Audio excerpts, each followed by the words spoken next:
Hey there, if you need to establish a level line across some distance, but you don't have one of those fancy digital level things that cost about $100 for a halfway decent one, I'm going to show you the way that it's done here in Mexico.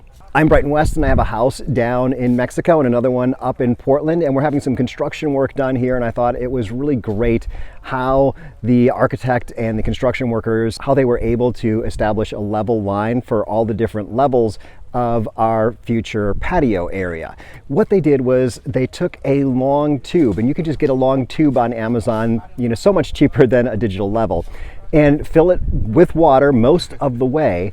And then what you do is establish wherever your first level mark is. So by moving the tube up and down, you can make the water line match the line on the stick. And then you'll see that the other end of the tube, the water line is exactly the same. So this is incredibly accurate. So you just take two people, one at the original stick and then another one who's marking off the other end at the level, and then you can just keep moving along. This is great. Unlike a digital line level, this can go around a corner or around a mound of dirt in our case.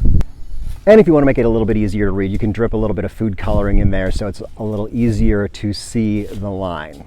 I love living down here in Mexico and just seeing how different construction works. And if you want to just check out life as a gringo in Mexico, I've got a channel over here. Otherwise, I hope this video was helpful to you, and leave a comment down below. Digital level? We don't need no stinking digital level.